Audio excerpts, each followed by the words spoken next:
Have you ever been told without a word that you don't belong? Imagine stepping onto a plane, holding a first-class ticket you worked hard for, only to be laughed at, doubted, and accused of being a fraud. Not because of what you did, but because of how you look. Naomi Carter, a 17-year-old black CEO, faced exactly that moment, surrounded by whispers, dismissed by the crew, and cornered by a powerful man determined to humiliate her. She stood at a crossroads: stay silent and retreat, or speak up and risk everything. What would you do if the world decided you didn't belong in the very seat you earned? Would you give in or fight back tonight? You'll witness how one young woman turned humiliation into strength, and how a single voice can expose injustice, shake corporations, and remind us all what dignity truly means. Stay with us. Because this story isn't just about Naomi. It's about you, about me, about anyone who has ever been told they're not enough. If you believe in justice, dignity, and courage, don't forget to like, share, and subscribe so more people can hear this story. Naomi Carter pulled her hood a little tighter as she stepped into the bright corridor leading to the jet bridge. It was nearly midnight at Los Angeles International Airport, but the terminal still buzzed with the restless energy of delayed passengers and rolling luggage. She clutched a simple backpack, the kind any high school student might carry, though inside it rested her laptop filled with presentations and prototypes worth millions of dollars. The boarding pass in her hand read First Class, Seat 2B. She double-checked it out of habit, whispering to herself, 2B right side. For Naomi, details mattered. They always had. When she entered the cabin, the world slowed. Plush leather seats, soft overhead lighting, the subtle smell of champagne lingering in the air. Most of the passengers already looked settled, adjusting their noise-canceling headphones or tapping on glowing tablets.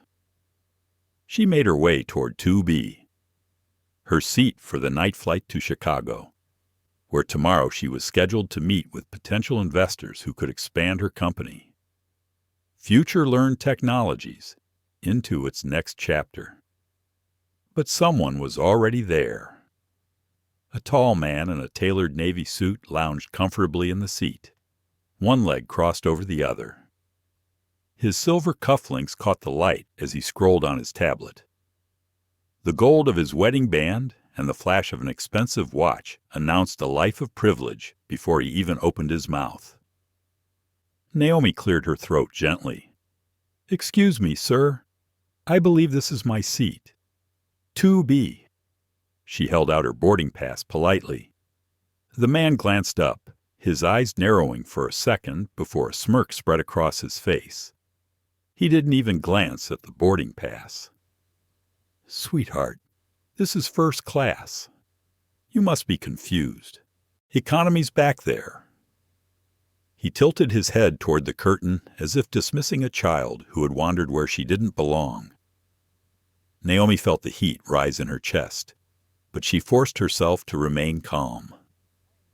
She had dealt with this before, at restaurants, at conferences, even in boardrooms filled with men who mistook her for an intern rather than the founder. "This is my assigned seat," she said evenly. "I'm not confused." The man Gregory Stone, according to the luggage tag dangling from his expensive leather briefcase, chuckled softly, as though she had just told him a joke. "Maybe check again. I fly this route every month, always in 2B. It's practically mine." Naomi held her ground. "Sir, this boarding pass was purchased legally. You're in my seat." A few passengers nearby looked up, sensing tension. Whispered conversations floated around. One woman raised her phone slightly, pretending to scroll but angling her camera toward the scene. Before Naomi could respond further, a flight attendant appeared. Her name tag read Sophia. She was young, polished, and already carried the sharp patience of someone used to smoothing over conflict. "Is there a problem here?" Sophia asked, her eyes darting from Gregory to Naomi. Gregory leaned back in his seat, confidence dripping from his voice. "This young lady seems a little lost. She thinks this is her seat. I've been flying this route for years. 2B is always mine." Sophia turned to Naomi, her polite smile not quite reaching her eyes. "May I see your boarding pass?" Miss Naomi handed it over without hesitation. Her hands were steady, though inside she felt that familiar knot of irritation tightening. Sophia glanced at the ticket, paused, then looked back at Gregory. "It does say 2B. Gregory shrugged, unfazed. "System error. Maybe. I'm a platinum member. Happens all the time. She probably belongs in coach." Sophia hesitated, then gave a small nod, almost agreeing with him before catching herself. "Let me check with the gate agent." Naomi exhaled slowly. She had expected this, though the sting never dulled. Each time, it was the same disbelief, dismissal, a quiet assumption that she couldn't possibly belong in spaces like this. Gregory looked up from his tablet again, amusement flickering in his eyes. "Look, kid, why don't you just take any seat they give you in the back? This is clearly above your pay grade." The words landed like stones, but Naomi refused to flinch. She had built a company from scratch, earned contracts with school districts across the country, and created technology recognized at national conferences. She was used to being underestimated, but being used to it didn't make it right. As she stood there, the eyes of the cabin pressed in on her, curious, judging, some entertained, others quietly uncomfortable. Naomi understood something important in that moment. This wasn't just about a seat. It was about what people believed she deserved. She reached into her pocket, pulled out her phone, and tapped record. If they wanted a scene, she would give them the truth, documented in her own calm voice. The silence in the first-class cabin stretched long enough to make Naomi's palms itch. She held her phone steady, the recording light blinking like a small pulse of defiance. Around her, the passengers leaned in without leaning forward, pretending not to watch, but watching all the same. Sophia returned the boarding pass, her smile professional but distant. "I'll check with the gate agent to confirm. Please, just wait here a moment." Gregory Stone reclined deeper into the seat, a satisfied smile pulling at his mouth as if he had already won. He turned his tablet back on, not sparing Naomi another glance. To him, she was dismissed. Naomi shifted her weight, refusing to step aside. She thought about tomorrow's meeting in Chicago. She thought about the faces of the students who had tested her company's learning software, children whose eyes lit up when lessons finally made sense. Those kids deserved her at that meeting. She wouldn't let a stranger in a suit dictate her place in the world. From the corner of her eye, she noticed a woman across the aisle, raising her phone slightly higher, recording openly now. Naomi's heart gave a quick thud. Once, she might have been embarrassed by this attention, but tonight she saw it as insurance. If people wanted to turn her life into a spectacle, she would make sure the truth stayed intact. Sophia returned within minutes, but she wasn't alone. A man in his early 40s followed behind, tall, polished, carrying himself with the authority of someone used to being obeyed. His name tag read Daniel Brooks, head flight attendant. Daniel's gaze swept the cabin before settling on Gregory. His voice carried the weight of a practiced diplomat. "Mr. Stone, apologies for the confusion. We'll sort this out quickly." Gregory looked up with a knowing smile. "I appreciate it. These glitches happen. I don't know how this young lady ended up with a first-class ticket, but I'm sure you'll handle it." Naomi's jaw tightened. "There is no mistake. I purchased this ticket. I have every right to be here."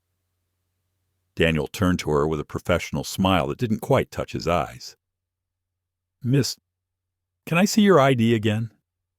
And the credit card you used to purchase this ticket?" Naomi felt the sting immediately. "I've already shown my boarding pass." "Why do you need more?" Daniel's tone was calm, but condescending. "Given the price of these seats and your apparent age, we just need to verify legitimacy. It's standard." Naomi's voice stayed even, though her pulse raced. "Is it standard for all passengers, or just the ones who don't look like they belong?" The words cut through the cabin like a blade. A few passengers shifted uncomfortably. Others frowned, muttering under their breath. Gregory chuckled, his voice dripping with false amusement. "Don't make this about Ray, sweetheart. This is about a kid trying to scam her way into a seat she didn't pay for." Daniel nodded slightly, as though Gregory had a point worth considering. "We've had fraudulent tickets before," he said smoothly. "It's our duty to protect everyone on board." Naomi stared at him, the calm mask on her face hiding the storm inside. She remembered her father's words from years ago. "They will doubt you before they believe you, but truth doesn't need their permission." She thought of her mother, Judge Patricia Carter, who had spent decades fighting for civil rights in courtrooms across the country. How many times had Patricia been told she didn't belong at the bench? How many times had she answered not with rage, but with facts and unshakable presence? Naomi reached for her phone again. She tapped out a quick text to her assistant back in Chicago legal counsel on standby. "Being challenged on Flight 422 Skyways America. Might miss investor meeting. Feels coordinated." The reply came back almost instantly. "Already monitoring. Stay calm. We'll track social media." Naomi slipped the phone back into her pocket. Around her, the cabin felt smaller, the air tighter. She could hear whispers from the row behind. Maybe she stole it. Kids these days think they can do anything. Why don't they just move her? Her heart clenched, but she kept her voice steady. "You're asking for verification not because of procedure, but because of prejudice, and I will not step aside." Daniel's polite smile hardened. "If you continue to be disruptive, we may have to ask you to deplane." The threat hung heavy, drawing in every ear in the cabin. Some passengers nodded in agreement, relieved that authority was restoring order. Others avoided eye contact, unwilling to involve themselves but complicit in their silence. Naomi knew she stood at a crossroads. She could back down, avoid further confrontation, and quietly accept another seat. Or she could resist, knowing that every moment was being recorded, judged, amplified. Her chest tightened, but she made her choice. "If you remove me, it will be on record, and I will file a formal complaint for racial profiling and discrimination." The temperature of the cabin seemed to rise. Gregory leaned back, satisfied, as if this was the outcome he had engineered. Passengers whispered more loudly now, some shaking their heads, others chuckling under their breath. Naomi forced herself to breathe evenly. This wasn't just about one seat. It was about how easily people let bias masquerade as procedure. It was about how quickly strangers decided she didn't belong. In the back of her mind, a small voice whispered, "What if this is bigger than him? What if someone wants you off this flight, off your path, tonight of all nights?" She pressed her nails into her palm, steadying herself. She wasn't going anywhere. Not yet. The quiet hum of the cabin was broken when the cockpit door opened. Captain William Harris stepped out, tall in his crisp uniform, his expression carrying the authority of years in the air. His silver hair was cropped close, his stride steady. The murmur of passengers stilled instantly. Whatever the captain said would feel final. "What seems to be the issue here?" Harris asked, his gaze landing not on Naomi, but on Daniel Brooks, the head flight attendant. Daniel spoke quickly, as though briefing a superior officer.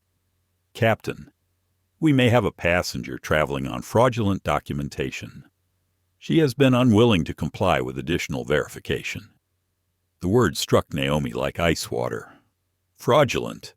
The label spread across the cabin in an instant, whispered from one row to the next. She could feel the ripple of suspicion, the way passengers leaned away from her slightly as though she carried contagion. "That's not true," Naomi said firmly, though her voice trembled at the edges. She lifted her boarding pass again, holding it like a shield. "I have already shown my ticket. I have nothing to hide." Gregory Stone leaned back in his seat, shaking his head with theatrical concern. "Captain, I've been sitting here the whole time. She's become increasingly aggressive. I'm honestly starting to worry about the safety of this flight." Naomi turned toward him, her voice sharp but measured. "You're twisting this. I've been calm from the start." But Gregory's words had already planted seeds. A man in the front row muttered, "We can't take risks up here." A woman clutched her purse a little tighter. Naomi's stomach twisted. Captain Harris frowned, his eyes narrowing slightly. "Miss, I'm going to need you to step forward to the galley while we resolve this. We cannot depart until this is sorted." It felt like the floor tilted beneath her. Step forward, away from her rightful seat, away from her dignity. Naomi's chest burned with humiliation. She could walk out quietly and lose everything, or she could resist and risk being branded a disruption. Her voice steadied with effort. "Captain, I am requesting that you document this entire interaction. I believe I am being targeted because of my race and age. This is not procedure. This is profiling." Gas rippled through the cabin. Some passengers scoffed. Others stared down at their shoes. A woman behind Naomi whispered, "Why does she have to make it about race?" Naomi closed her eyes for half a breath, forcing back the sting of tears. She thought of her mother again, Judge Patricia Carter, standing in courtrooms where the stakes were always high, where voices tried to drown her out. Patricia never faltered. Neither would she. Captain Harris's voice hardened. "Miss Carter, if you refuse to comply, you may be removed from this aircraft." The words pressed on Naomi like a weight.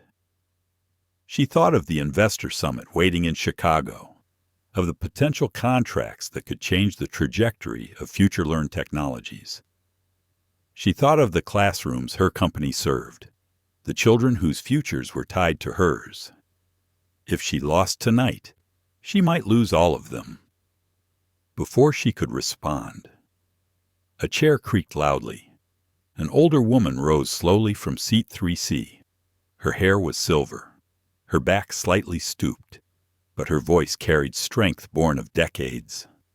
"This is disgraceful," she said, her words cutting through the cabin. "I've watched every second. This young woman has done nothing wrong except sit in the seat she paid for. You should all be ashamed." Her name, Naomi would later learn, was Clara Johnson.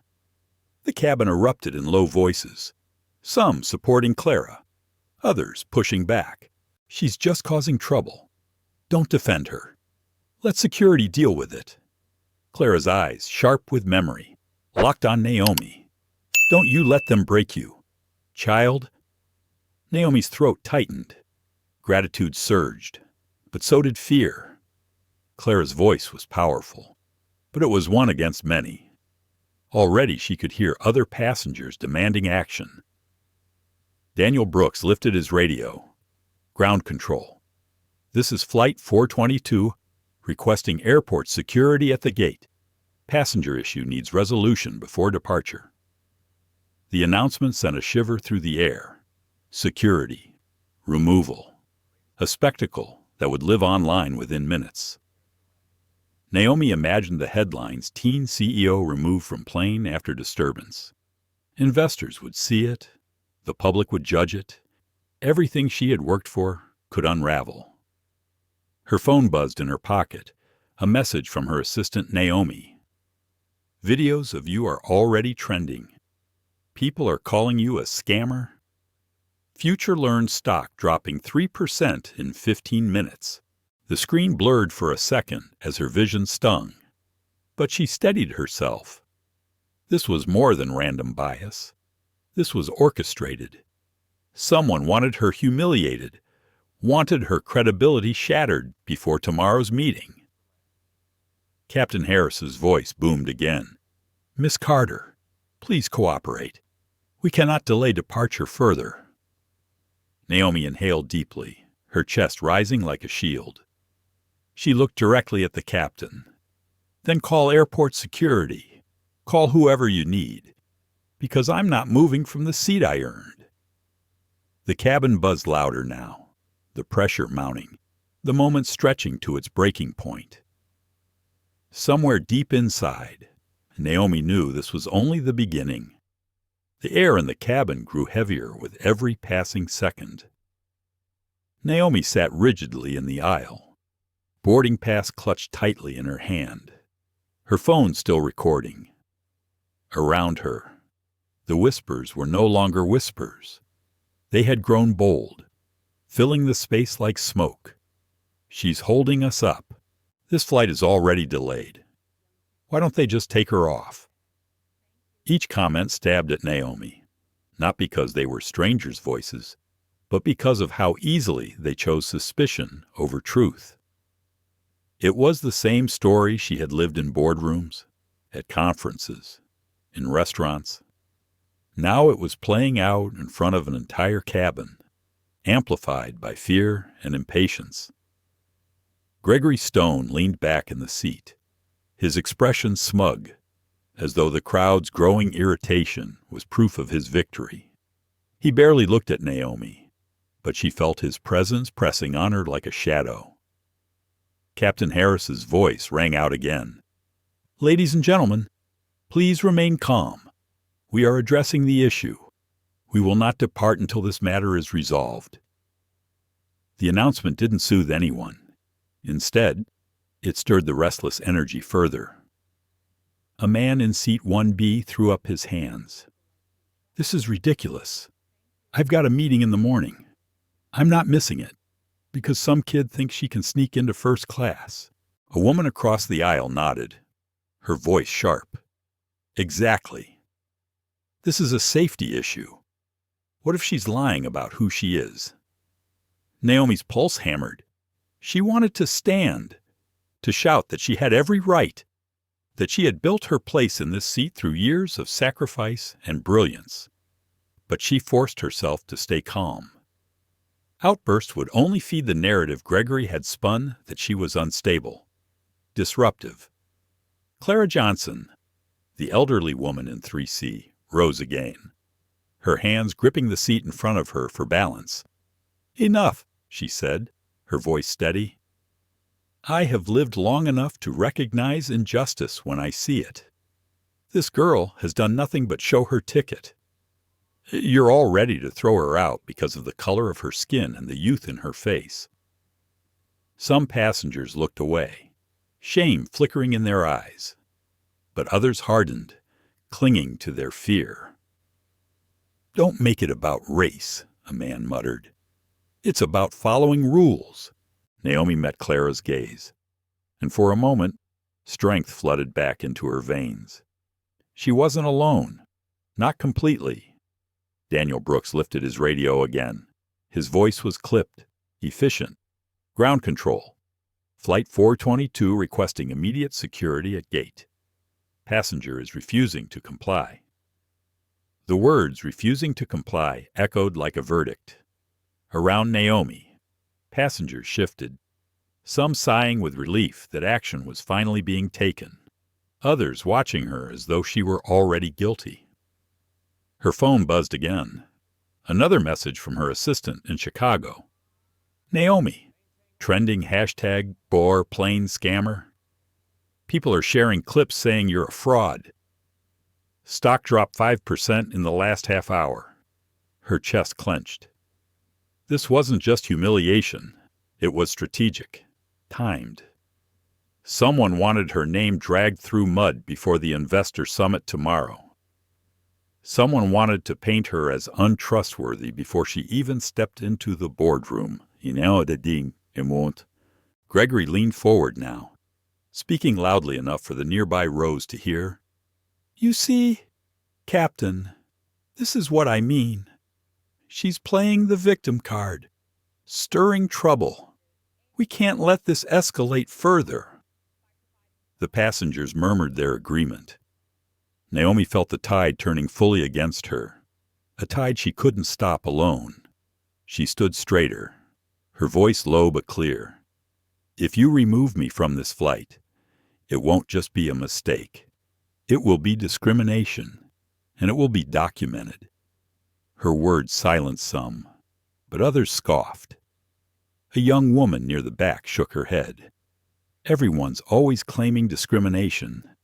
Maybe she just doesn't belong here. The cabin seemed to close in.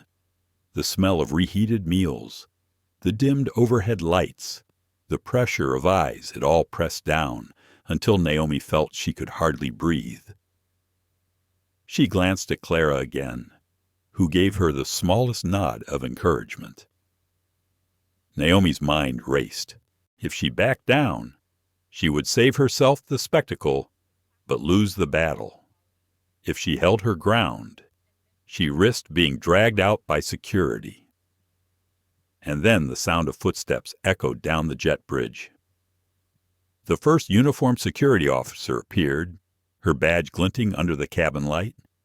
Officer Melissa Grant, calm but serious, stepped into the aisle. The murmurs in the cabin hushed instantly. We received a report of a disruptive passenger, she said evenly. Point them out. All eyes turned to Naomi. For a split second, the weight of every injustice she had ever faced pressed on her shoulders. The cold disbelief of teachers who doubted her intelligence. The investors who asked her if she was just the face of her company. The reporters who questioned whether she had really built future-learned technologies herself. It all came back in this single, humiliating spotlight. Naomi's heart thudded painfully, but she lifted her chin. Officer, I am not disruptive. I showed my ticket. I am being asked for verification that no one else here is being asked for. Gregory stood, his height looming in the narrow aisle. She's been argumentative the entire time. I'm concerned about her intentions. Who knows what else she might be hiding? Gasps spread through the cabin.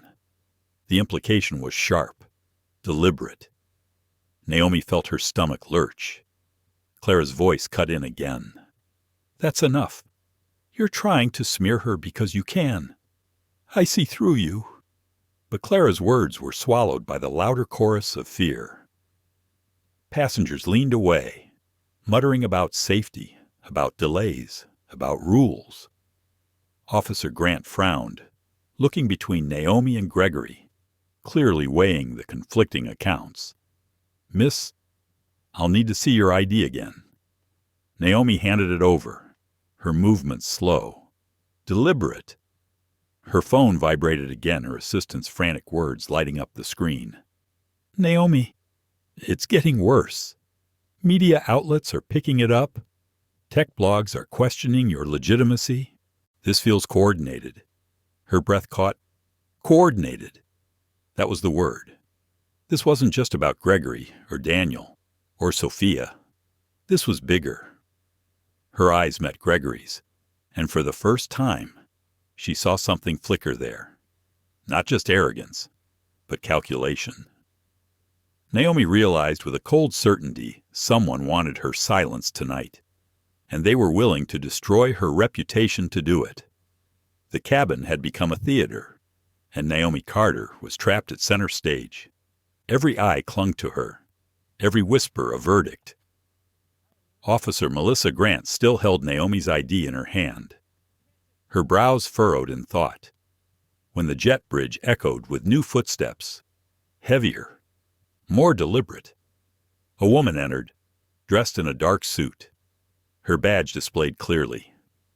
She moved with the confidence of someone used to authority, her presence commanding silence.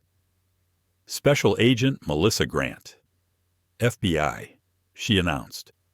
I understand there's a possible case of fraudulent travel documents. The entire cabin seemed to inhale at once. FBI, the word carried weight, final and undeniable. Some passengers straightened in their seats as though national security was suddenly at stake. Daniel Brooks, relieved to hand the situation upward, gestured toward Naomi. Agent Grant, this is the passenger in question. She has refused to provide adequate verification for a first-class seat. Gregory Stone wasted no time adding his version. He stood slightly taller, his voice coated in mock concern. Agent, I've been here the whole time. She's been argumentative and evasive. I even heard her accuse the staff of discrimination. Frankly, I'm worried she's hiding something bigger. A murmur rippled across the rows. Naomi could feel the judgment hardening again, pressing her into a corner. She drew in a slow breath. Her heart was pounding, but her voice emerged steady. Agent Grant, I've provided my ticket and ID multiple times. I am not fraudulent. I'm being targeted because of my race and my age. And yes, I called it discrimination because that's exactly what this is. Agent Grant studied Naomi for a long moment, her face unreadable. Miss, I'll need you to step off the aircraft so we can continue this questioning privately. Naomi's stomach dropped. Step off the plane. That was the nail in the coffin. If she left, the image of her being escorted away by the FBI would spread like wildfire. Headlines would declare guilt before facts had a chance. I will not leave this aircraft, Naomi said firmly, though her palms were damp. Not until you document every step and explain why I am being singled out. The tension cracked through the cabin like lightning. A businessman muttered loudly. Now she's resisting federal agents, another passenger whispered. What if she's dangerous? Clara Johnson rose once more, her frail frame trembling, but her voice unwavering. Dangerous. She's a child with a ticket. You're all letting your fears be manipulated. Can't you see it? But Clara's words struggled against the louder tide of fear. Gregory shook his head as if sorrowful. Agent, you see the problem. She's combative, disruptive. For the safety of everyone, she needs to be removed. Naomi felt the world tilt again. Her phone buzzed in her pocket. She glanced down discreetly. A message from her assistant, Naomi. Social media exploding. Hashtags multiplying. Tech blogs are quoting Gregory Stone's company. This is a setup. Her suspicions crystallized into certainty. Gregory wasn't just a rude stranger. He was part of something larger. And if she didn't hold her ground, they would succeed in destroying her before tomorrow even came. She lifted her chin, her voice carrying through the silent cabin. Agent Grant, I know exactly what's happening here. This is not just discrimination. This is sabotage. A ripple of shock moved through the passengers. Sabotage heads turned. Even Gregory's confident smile faltered for a split second. Agent Grant narrowed her eyes. That's a serious accusation. Miss Carter, do you have evidence? Naomi's throat tightened. Not yet. But she knew where this path was leading. I'm asking for one phone call. That's all. To my legal counsel." Gregory laughed then, loud and cruel. "Legal counsel? For what? Pretending to be someone you're not. This is absurd." The crowd chuckled nervously with him, eager to align with the man in the suit rather than the teenager in sneakers. Naomi's chest ached, but she stayed rooted. Every fiber in her being told her this was the moment that defined her not just for herself, but for every young person who had ever been told they didn't belong. Agent Grant studied her again, then glanced at Captain Harris. "Captain, we can't delay much longer. The airline has the right to deny boarding if they believe there's a security issue." Harris nodded grimly. "I'll support your decision, Agent." The walls of the cabin seemed to close in. Naomi's breaths came shallow. She thought of her mother's voice, calm and resolute, teaching her as a child, "When they corner you, stand taller. When they strip your dignity, speak truth louder." Her hand moved to her phone again. This time, she dialed. The sound of ringing filled her ear, and when the familiar voice answered, Naomi exhaled relief. "Mom," she whispered, "they're trying to remove me. I need help. Now." There was no hesitation on the other end. Judge Patricia Carter's voice was crisp, commanding. "Stay calm. Don't move. I'll make the calls. They don't know who they're dealing with." Naomi closed her eyes for a brief second, letting the steadiness of her mother's tone wash over her. Then she lowered the phone, meeting Gregory's gaze directly. "You think you've won," she said softly, "but you underestimated me." The cabin erupted again in whispers and shifting bodies, but Naomi no longer heard them as noise. For the first time all night, she felt the tide beginning to turn, even if no one else could see it yet. The murmurs in the cabin had thickened into open voices, no longer whispers, but statements, demands. Naomi Carter stood in the narrow aisle, her backpack at her feet, the recording light on her phone still blinking. The crowd had turned into a jury, and she could feel their verdict forming. "She's wasting our time. We're never going to take off. Why don't they just drag her out already?" The words pressed against her chest, heavier than the recycled air around her.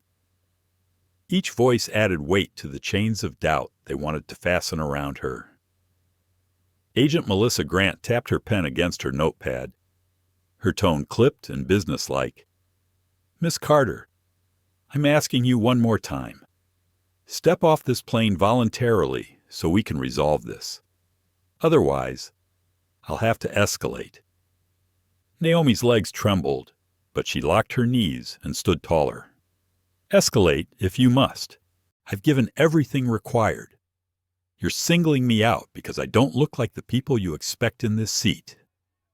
Gas spread like ripples in water. Some passengers hissed under their breath. Others shook their heads, playing the race card. Here we go again. Gregory Stone took his chance to amplify the moment. He stood, his voice booming as though he were addressing a courtroom. "Agent Grant, she's disruptive, combative, and accusing your officers of bias. This is unsafe. You're letting one teenager hold an entire aircraft hostage." The words landed like sparks in dry grass. Passengers erupted. Yes, one man shouted. "Enough already," another added. "Remove her." A chorus of agreement followed, swelling until it seemed the cabin itself trembled with their voices. Clara Johnson pushed herself to her feet, her frail body shaking with anger. "You should all be ashamed," she said, her voice loud but quivering. "This child is being humiliated for daring to sit where she belongs. I've seen this before, and I thought we were better than this." A younger woman snapped back. "Don't make it about race, ma'am. We just want to leave." Claire's eyes burned. "You want to leave, but you're willing to throw her under the bus to get there faster. That's how injustice survives when people stay silent or pile on because it's convenient. The cabin fell into uneasy silence for a heartbeat, but then Gregory's polished voice rose again. "Agent, you see what's happening? This is chaos. I urge you to act before this escalates further." Naomi's heart thudded painfully. Her palms were damp, her throat dry. She wanted to scream, to shout that this was bigger than them all, that this was planned, but she swallowed it back. She knew her words would be twisted into noise if she let her anger show. Instead, she turned to Agent Grant. "You think I'm disruptive? I've stayed calm while being humiliated. I've shown my documents, but you keep asking for more. Tell me, would you do the same to a white man in a suit?" The question cracked the air. Agent Grant's expression flickered, just for a moment. Passengers shifted uncomfortably, some looking away. But Gregory pounced, his voice dripping with mock indignation. "This isn't about race. It's about the rules. Don't let her manipulate you. Agent." Naomi's phone buzzed again. She glanced down quickly. Another message from her assistant Naomi. "This is spiraling. News outlets are picking it up. Neocor's PR team is pushing narratives online. They're linking you to fraud. This is orchestrated." Her suspicions hardened into certainty. Gregory Stone wasn't just another arrogant passenger. He was a weapon, deployed here tonight to ruin her. Agent Grant sighed, weary of the spectacle. "Miss Carter, I have to make a call. Either you come with me voluntarily, or I will request additional officers to escort you off." Her voice was flat, professional, but Naomi felt the sting of its finality. This was it. If she stepped off now, she would carry the stain of guilt whether it was true or not. If she resisted, she would be labeled defiant, dangerous. The businessman in 1B rose to his feet, his face flushed with anger. "I've had enough. If she doesn't get off, I will. I won't sit here with someone who doesn't even belong on this plane." The woman beside him nodded furiously. "Me too. This is unsafe. She shouldn't be here." Others began to murmur in agreement, some reaching for their bags as if ready to deplane themselves. The tide was turning into a flood, and Naomi felt it crashing over her. Her chest burned, but she forced her voice out. "Look at yourselves. You don't know me. You don't know anything about me. And yet you've already judged me guilty." Silence answered for a moment, but then someone muttered, "Because it's obvious." The words cut deeper than any blade. Naomi looked down at her phone, the tiny blinking red light still recording. She thought of the millions who might one day watch this moment, strangers scrolling past her humiliation. She thought of her investors in Chicago, waiting to decide if she was worth their trust. She thought of the children her company served, who looked to her as proof that someone like them could build something that mattered. Her vision blurred with tears she refused to shed. She lifted her chin, her voice trembling but strong. "I will not step off this plane. If you want me gone, you'll have to drag me. But the world will see it. Every second, every word." The cabin erupted in noise again, voices shouting, demanding, some cheering Gregory on, others pleading for quiet. The walls seemed to close in, the pressure unbearable. And then, as if the tension had reached a breaking point, Agent Grant's radio crackled. A voice from ground control came through, urgent and sharp. "Hold position. Do not remove passenger Carter. Repeat, do not remove her. Stand by for confirmation." The words froze the cabin. Gregory's confident smile faltered, just slightly. Clara Johnson's lips curved into the faintest, most hopeful smile. Naomi's heart pounded. Something was shifting. The cabin was frozen in uneasy silence after the radio crackled with its urgent message. For the first time that night, Agent Melissa Grant's confidence faltered. She pressed the device to her ear, listening carefully, her brows furrowing as the voice repeated, "Do not remove passenger Carter. Further verification incoming." Gregory Stone shifted in his seat, his composure cracked by the unexpected interruption. He leaned toward the agent. "What does that mean?" "She's clearly the problem.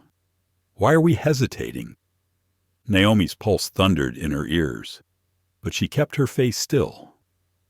Something was happening beyond this cabin, something that Gregory hadn't planned for. The world outside their narrow aisle was stirring, and she had lit the fuse. Her phone buzzed again, and this time she didn't hesitate. She hit call, and within 2 rings, a voice answered, calm, commanding, familiar. "Naomi, Mom." Naomi whispered, her throat thick. "They're trying to take me off this flight. They've called the FBI. They're saying I don't belong here. I need help." There was no pause on the other end. Judge Patricia Carter's voice cut through the chaos like steel. "Stay exactly where you are. Do not leave that seat. I'll make the calls. They don't know who they're dealing with." Naomi exhaled shakily, the tightness in her chest loosening just enough for her to breathe again. She lowered the phone slowly, her eyes locking on Gregory's. For the first time all night, she saw him flinch. Clara Johnson, still standing in her row, whispered just loud enough for Naomi to hear, "Hold your ground, baby. Hold it."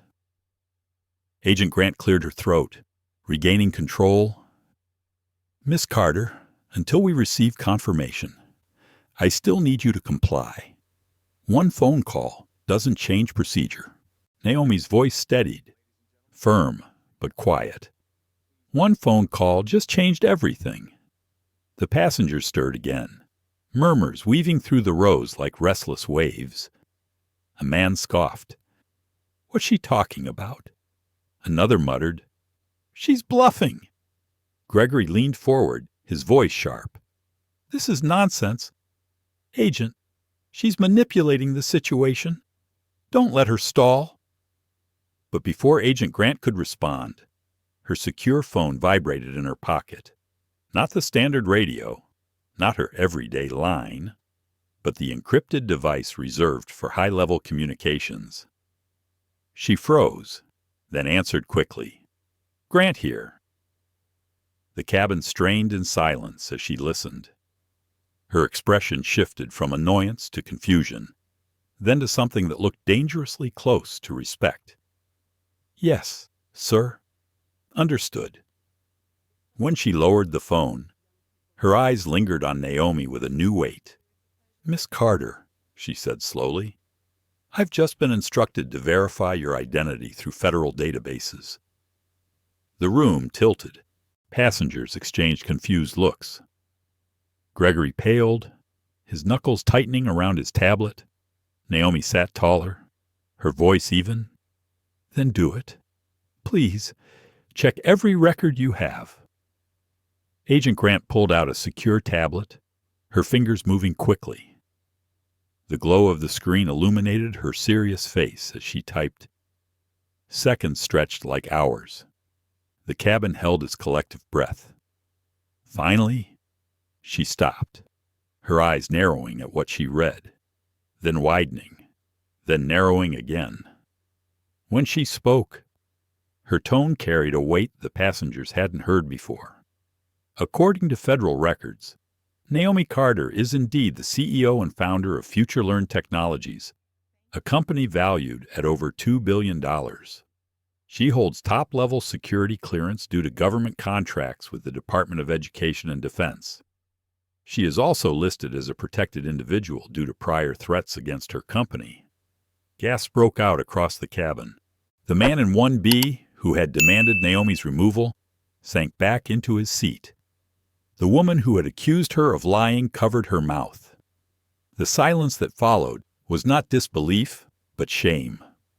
Gregory Stone's face drained of color. That can't be right. She's just a kid. Naomi turned her gaze on him, steady as stone. A kid who built something you could never destroy. Until tonight. When you tried. Clara Johnson's eyes filled with tears. She sat back slowly, whispering, Lord, I knew it. I knew she was someone. Agent Grant closed the tablet with a decisive snap. She looked at Gregory now, her tone sharp. Mr. Stone.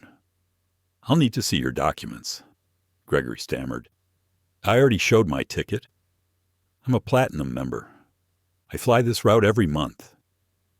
But his confidence had evaporated, replaced by sweat at his temple and a tremor in his voice. For the first time, the power had shifted. Naomi felt the energy in the cabin change. The stairs were still there, but they carried something different now. Awe, embarrassment. The dawning awareness that they had judged her, condemned her, and nearly destroyed her dignity, all based on the lies of a man in a suit and the prejudice of their own assumptions. Her phone buzzed again. A new message from her assistant lit up the screen. Stock bouncing back. Investors furious at what's happening. Media shifting story teen CEO targeted on flight. Naomi inhaled deeply, steadying herself. She looked around at the passengers, their eyes darting away in shame. You all were so quick to believe the worst about me, not because of facts, but because it was easy, convenient. No one spoke, not even Gregory. The silence was broken by the cockpit door opening once again. Captain Harris stepped forward, his face pale. Miss Carter, he said, voice tight. Skyways. America's CEO is on the line. He wishes to speak with you directly. Naomi's lips curved into the faintest smile. The tide had turned completely. The cabin had gone silent, as if the air itself was waiting. Captain William Harris held the phone like it was burning his hand. His voice cracked slightly as he repeated, Miss Carter, Skyways America's CEO is on the line. He wishes to speak with you personally. Passengers craned their necks, trying to hear. Some still doubted, but most were struck dumb by the sudden gravity of the moment. A girl they had mocked, doubted, nearly thrown off the plane, was about to be addressed directly by one of the most powerful men in the airline industry. Naomi Carter rose slowly, steady and unshaken now. She took the phone from Captain Harris with calm fingers. When she pressed it to her ear, the voice that came through was urgent but laced with regret. Miss Carter, this is James Whitaker, CEO of Skyways America. I want to begin by offering you a direct and personal apology. What has happened to you tonight is unacceptable on every level. We will investigate this thoroughly, and I promise accountability. Naomi let his words settle. She knew everyone was listening, hanging on the phrases that spilled from the phone. She chose her response carefully, her voice calm but resolute. Mr. Whitaker, apologies are only as good as the actions that follow them. Tonight, I've been humiliated, accused of fraud, nearly dragged from my seat, all because people decided I didn't belong. I'm not the first to experience this, but if I can help it, I'll be the last. There was a pause. Then Whitaker's voice softened. You have my word. Miss Carter, this will be addressed at the highest level. My office is already coordinating with federal authorities. Please know that the company stands with you.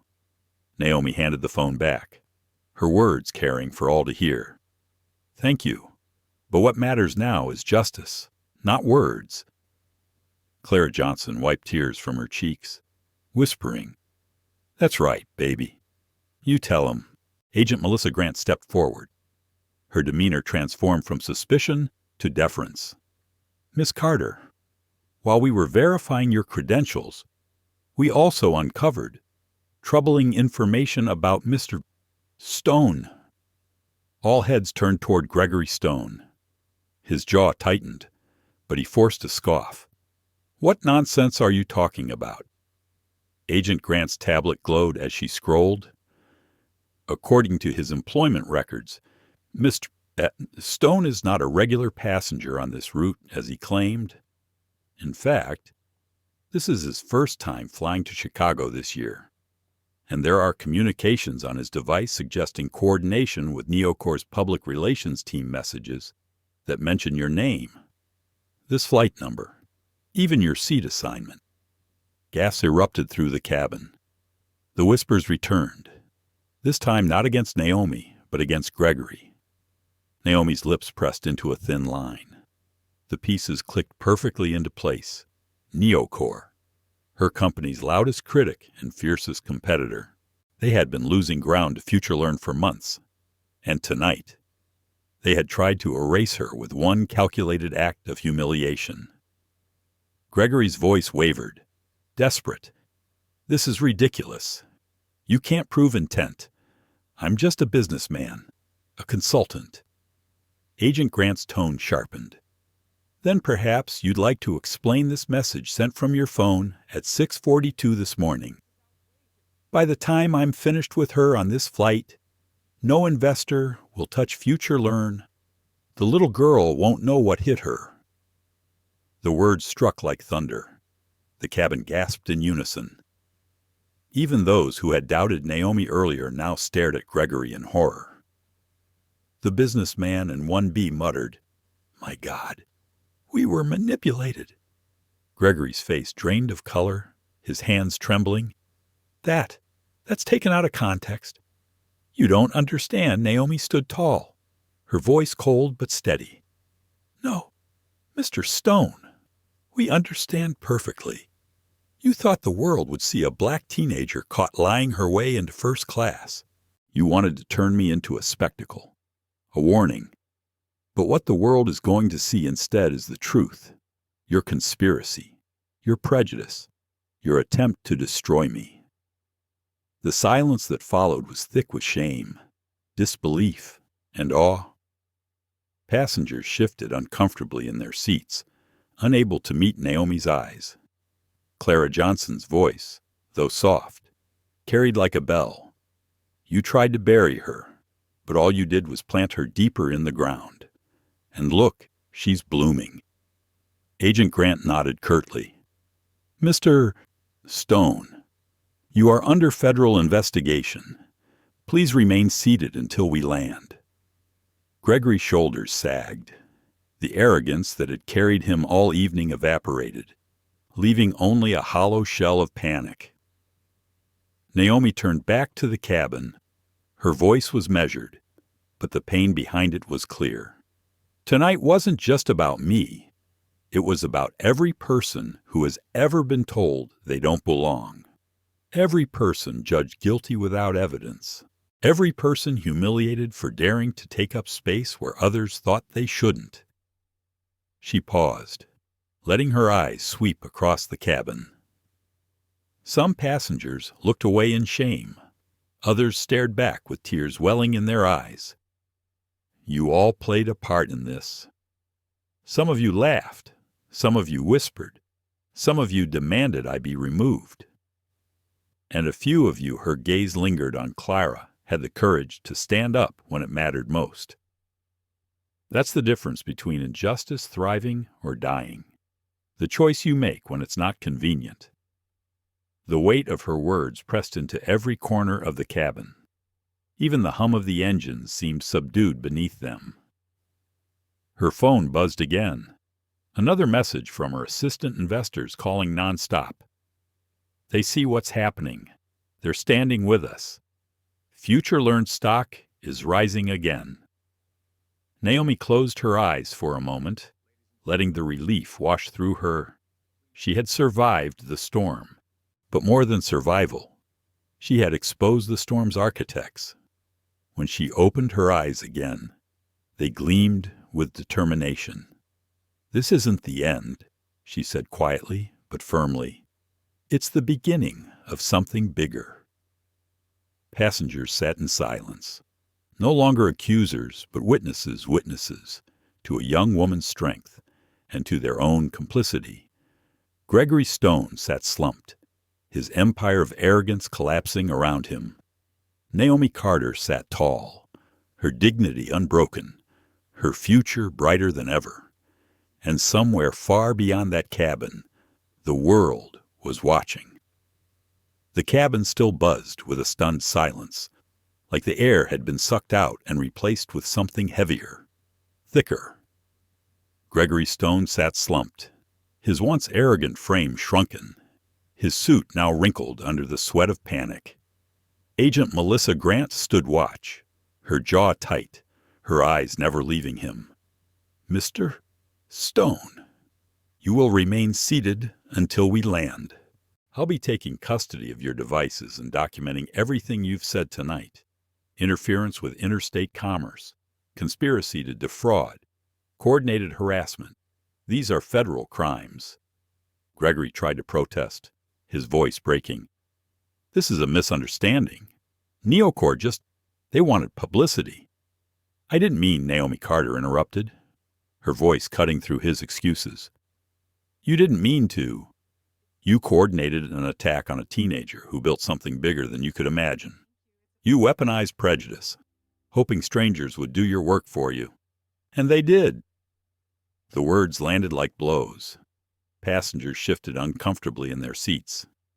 Some stared at their hands, others at the floor, unable to meet Naomi's gaze. The businessman in 1B rubbed his forehead, muttering under his breath. "We let him use us." Clara Johnson leaned forward, her voice low but sharp. "Yes, you did. And I hope tonight burns in your memory long enough to change something in your soul." Silence followed, broken only by the hum of the engines. The flight was back in motion, but no one could pretend this was an ordinary trip anymore. Naomi pulled out her phone, the notifications flooding across her screen like a storm. Future learned stock rebounds. Hashtags trending worldwide. Investors speak out in support. Neocorp accused of sabotage. Her assistant's latest message appeared: Naomi, CNN and The Times already running the story. They want interviews. The tide is with you. Naomi closed her eyes briefly. Relief touched her, but it was heavy, complicated. This wasn't just victory.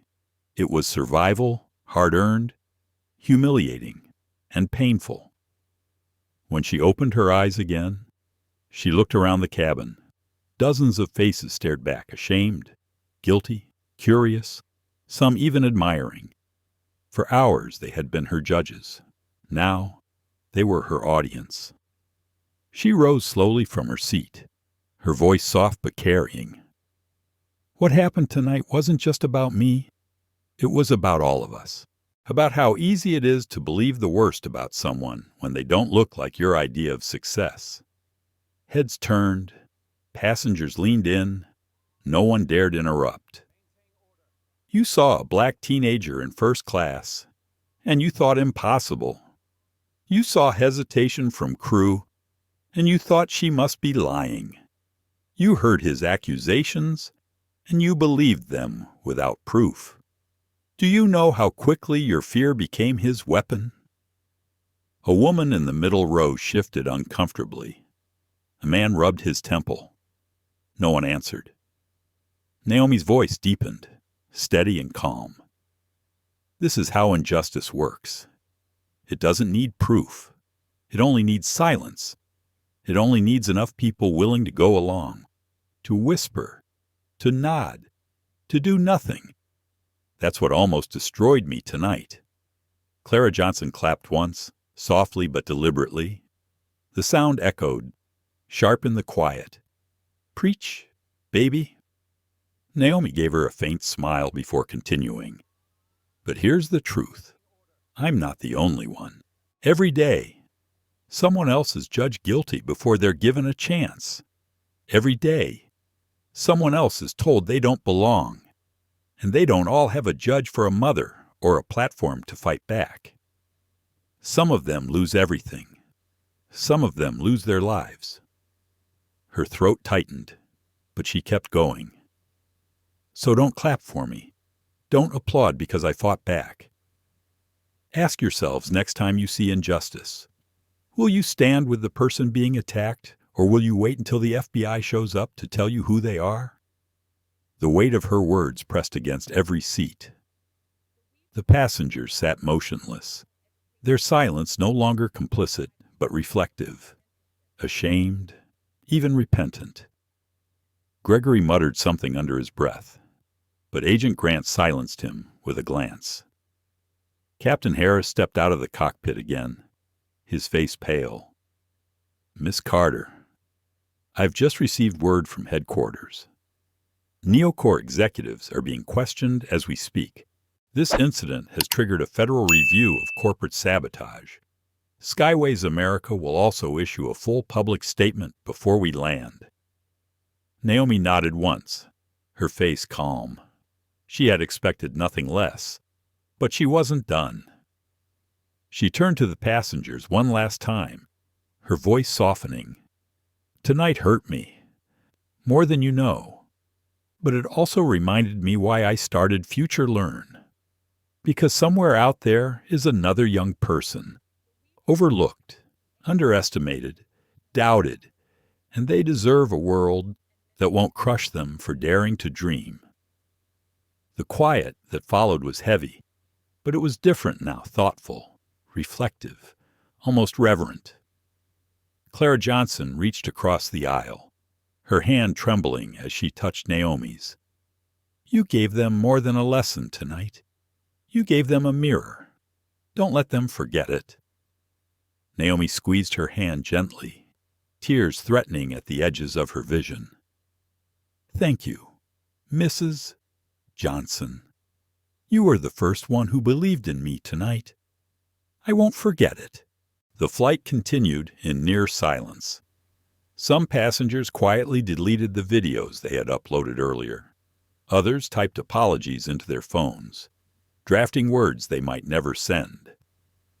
The businessman in 1B stared out the window, his reflection pale against the dark sky. Gregory Stone sat with his head bowed, his empire of arrogance shattered, and Naomi Carter sat tall in seat 2O, no longer just a teenager in first class, but a symbol of resilience, dignity, and truth. She whispered to herself, barely audible, but enough justice isn't about punishment. It's about making sure no one else goes through this again. For the first time since boarding, Naomi allowed herself to rest her head against the seat, her body still trembling, but her spirit unbroken. She closed her eyes, breathing deeply, knowing this fight was far from over, but also knowing she had already won more than she had lost. The storm had passed, but its echoes would change everything. The plane began its slow descent into Chicago, city lights glittering like 1,000 watchful eyes below.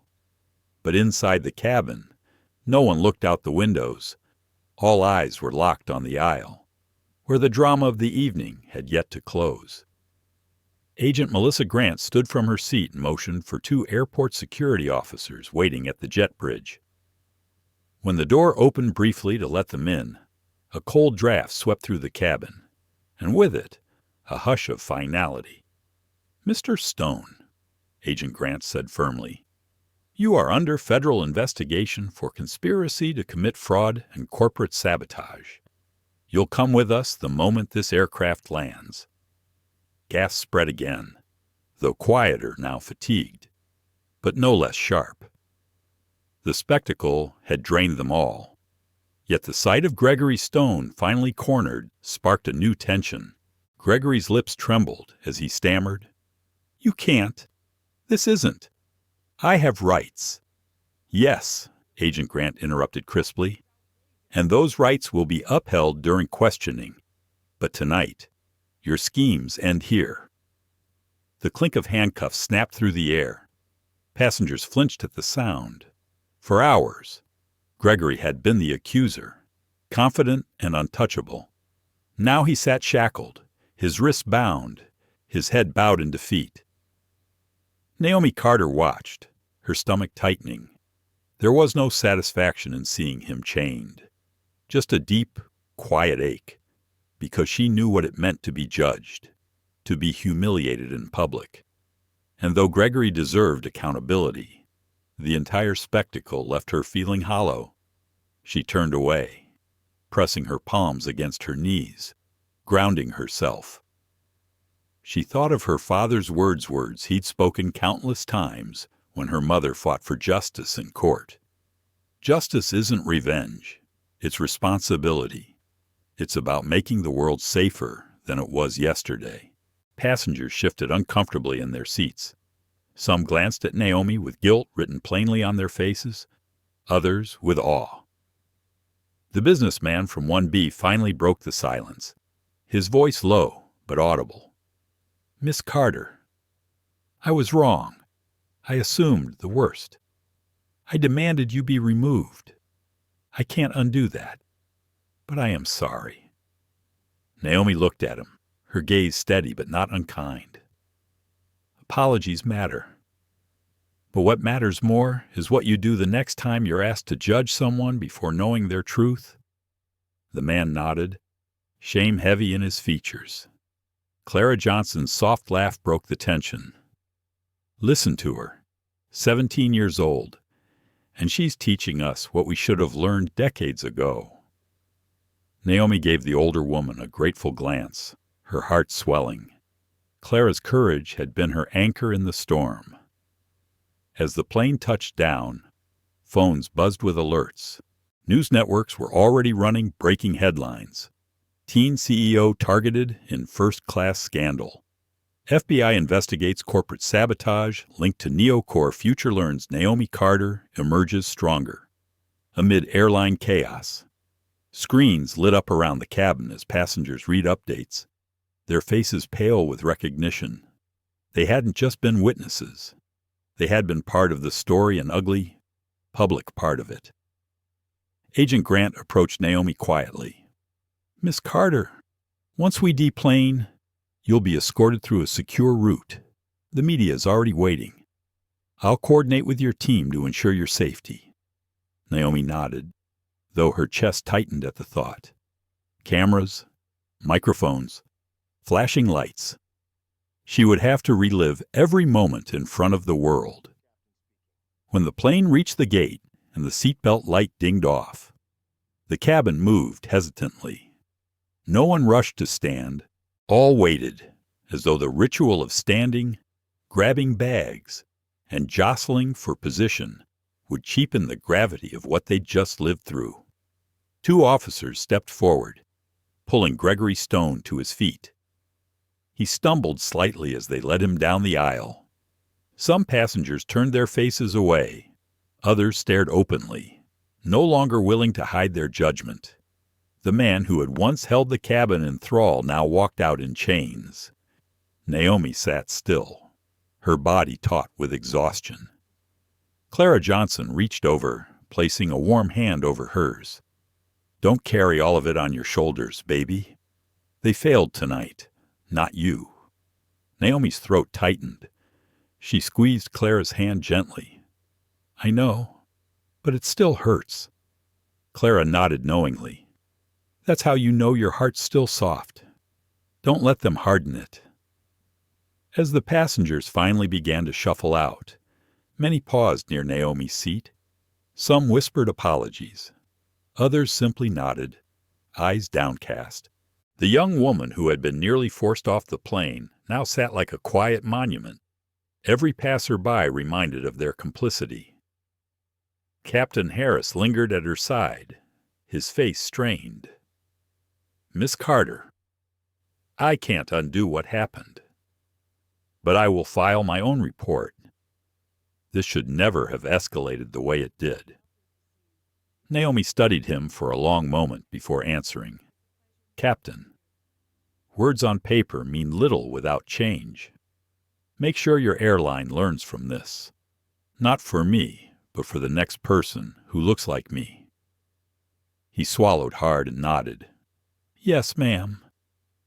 When it was finally her turn to exit, Naomi walked slowly down the aisle, her steps steady.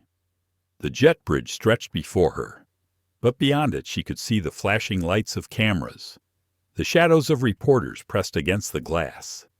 Her stomach clenched. For a flicker of a second, she wanted to run, to disappear. She wanted to curl into the safety of anonymity again. But she couldn't. Not anymore. Her phone buzzed one last time. Her assistant's message flashing across the screen. Investors confirmed. Meeting is on. They're more determined than ever. Naomi, they believe in you. Tears pricked her eyes. She drew a deep breath and whispered to herself, Then I have to believe in me, too. When she stepped into the terminal, the crowd surged. Cameras flashed. Voices shouted her name. Questions flew like arrows. But Naomi Carter lifted her chin, her posture tall, her voice calm when she finally spoke.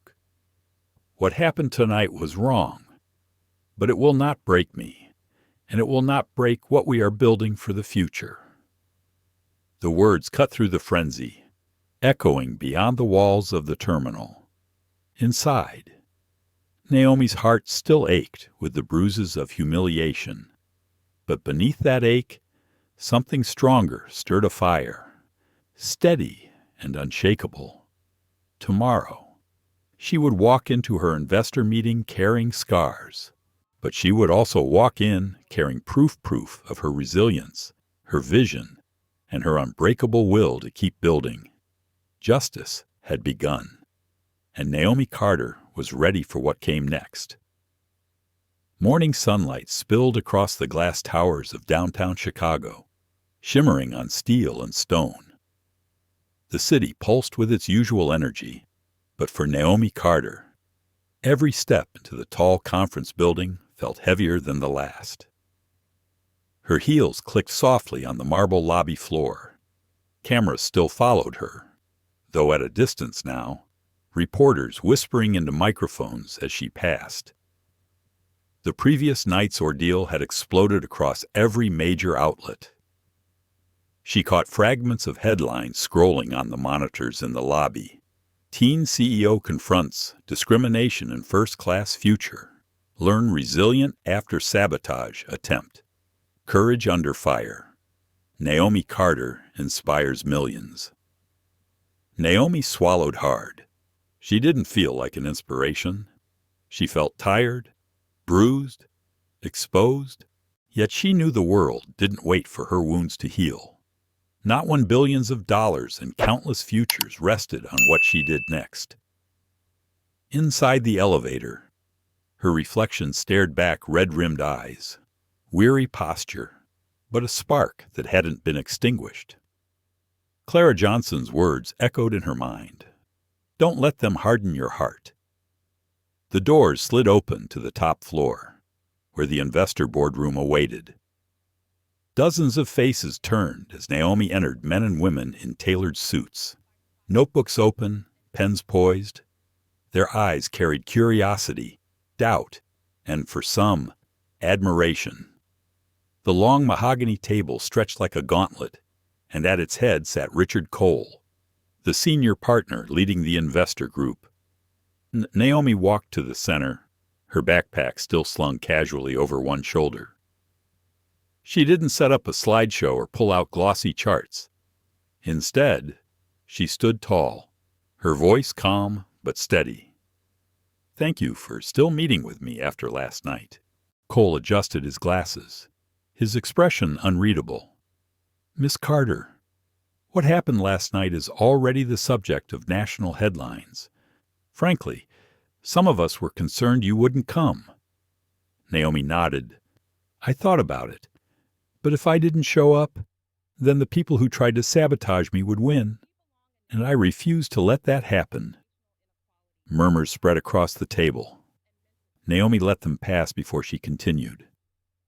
Future Learn started in my bedroom when I was 14. I didn't have money. I didn't have connections. All I had was a vision to make education accessible, engaging, and fair for every child, regardless of zip code, background, or family income. That vision hasn't changed. But last night reminded me why it matters even more. Her throat tightened, but she pushed through. Because we still live in a world where people look at me and assume I don't belong. Where the color of my skin, my age, or the fact that I'm a girl is enough to make strangers believe I must be lying. If that's true in a first-class cabin, imagine what it's like in a classroom where children are told they're not smart enough, not rich enough, not the right kind of person to succeed. The room grew still. Pens hovered but didn't move. Naomi's voice softened, carrying both vulnerability and strength. I could stand here and show you growth charts, user numbers, profit margins, and I will, if you ask. But what I want you to understand is this Future Learn is not just a company. It's a lifeline. It's proof to millions of kids that they belong, that their ideas matter, and that no one can tell them otherwise. Richard Cole leaned back slightly, studying her. You speak with conviction, Miss Carter, but conviction alone doesn't drive returns. Naomi nodded again.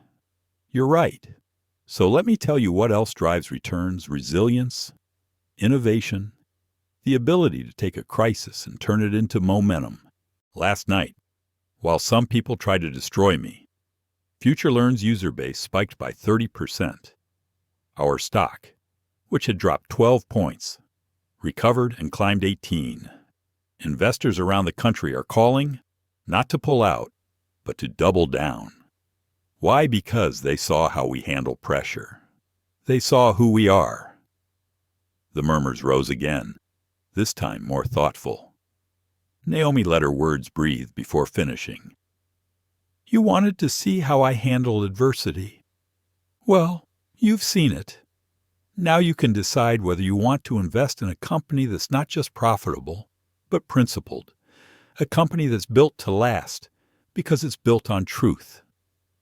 For a long moment, silence filled the room. Naomi stood still, her hands resting on the back of a chair, her breath even, but her heart pounding. Then Richard Cole set down his pen. His expression softened into something that looked like respect. Miss Carter, he said slowly, I've been in this business for 30 years. I've seen founders break under far less than what you endured last night. But you turned it into strength. He glanced around the table. I don't know about the rest of you, but I'm convinced. I vote yes. One by one. Hands lifted around the table. Some hesitant, some firm, but nearly unanimous. Naomi's chest swelled, tears stinging her eyes. She lowered her gaze briefly, whispering to herself, Mom? Dad? We did it. When she looked back up, her voice was quiet but resolute. Thank you. Not just for believing in me, but for believing in the future we're building. Applause broke out, soft at first, then stronger. It wasn't just approval. It was a recognition of something larger than business. Naomi sat down finally, her body trembling with exhaustion, but her spirit steady. She had walked through fire, and on the other side, she had found not ashes, but light. That night, after the meeting had ended and the investors had shaken her hand with promises of support, Naomi Carter found herself standing alone on the hotel balcony. Chicago stretched beneath her, the city lights twinkling like constellations trapped on Earth. The wind was cool, brushing against her skin, carrying with it the scent of late autumn. Her phone buzzed nonstop on the small table beside her. Messages from journalists, congratulations from allies, statements of outrage from advocacy groups. offers of interviews. She could have answered, could have capitalized on the whirlwind. But for a rare moment, she let it all sit unanswered. She needed silence. She needed to breathe. Clara Johnson's face flashed in her mind, her steady courage in the cabin, her voice that had cut through the chaos. Naomi promised herself she would never lose contact with that woman. She had been a stranger, yet she had stood taller than anyone else when it mattered most. Naomi whispered softly into the night, "Thank you, Mrs. Johnson. You gave me strength when I had none left." Her reflection in the hotel window stared back at her, a 17-year-old girl, still young, still vulnerable, yet carrying the weight of something much larger than herself. She thought of her mother's voice, sharp and steady over the phone. "Stay exactly where you are. They don't know who they're dealing with." She smiled faintly. They knew now, but behind the smile lingered something heavier.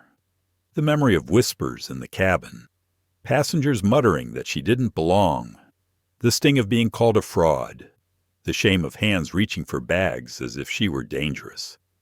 Those wounds would not fade quickly. They were scars now, carved deep. Naomi sank into the chair, pulling a notebook from her bag. She often wrote when her mind felt too full. Tonight, she let the pen move without hesitation. Justice isn't about punishment. It's about responsibility. Last night proved that injustice thrives not because of a few loud voices, but because of the many who stay silent. We can all be better. We must all be better. Her chest loosened as she wrote. Each word carried weight away from her shoulders and onto the page. She thought about the young people who would read tomorrow's headlines. Kids sitting in classrooms, scrolling on phones, watching her face on television. Some of them would see themselves in her, just as she had once searched for someone who looked like her in the pages of history books. To them, she wanted to say, "You belong. Don't let anyone tell you otherwise. The world will doubt you, but don't doubt yourself." Her phone buzzed again, this time with a message from her assistant Naomi, trending hashtag worldwide.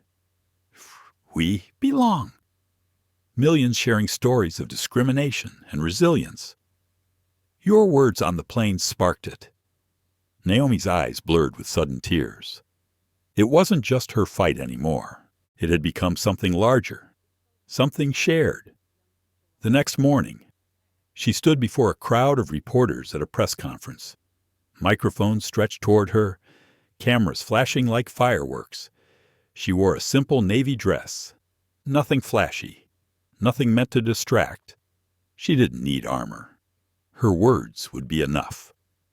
"I want to thank you all for being here," she began, her voice clear, steady. "What happened on Flight 227 wasn't just about me. It was about what too many people face every single day, being judged, doubted, or dismissed because of how they look, how young they are, or where they come from." She paused, letting the silence carry her words further. "I was lucky. I had the resources, the connections, the support to fight back. But most people don't. Most people walk away from experiences like that with nothing but scars. That's why we can't let this be just another story that fades in the news cycle.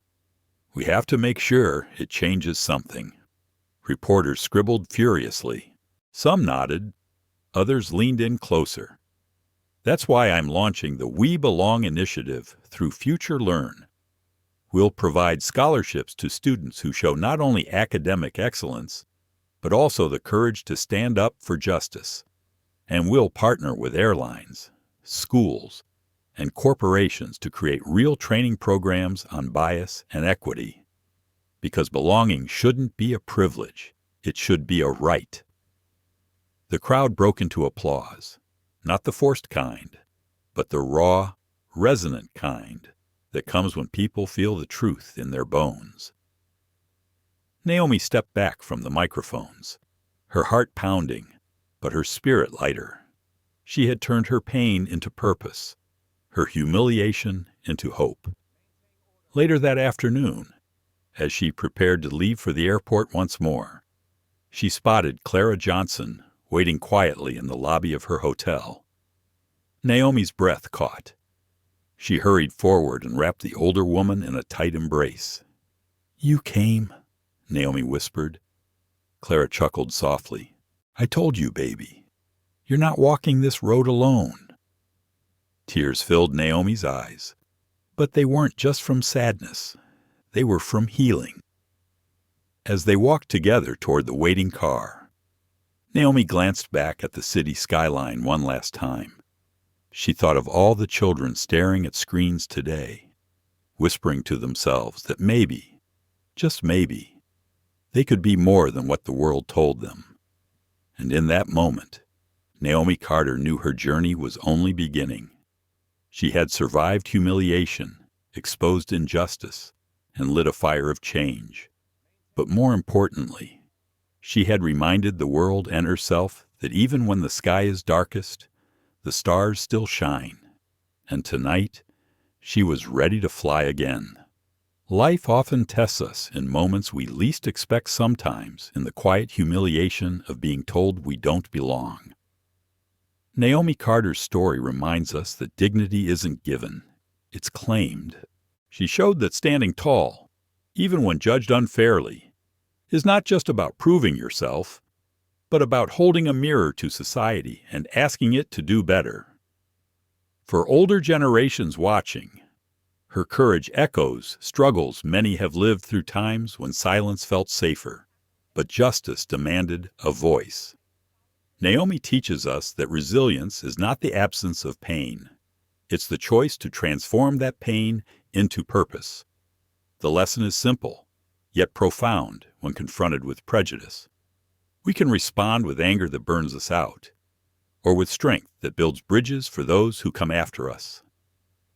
Naomi chose the latter, and in doing so, reminded us all of our power to demand respect, to create change, and to leave a legacy of courage. Perhaps the question for each of us is this when the moment comes: will we stay silent, or will we speak up? Thank you for watching and sharing this journey with us. Your time, your voice, and your support make stories like these matter even more. If Naomi's story touched your heart, please like, share, and subscribe. Together, we can make sure voices of courage are never silenced.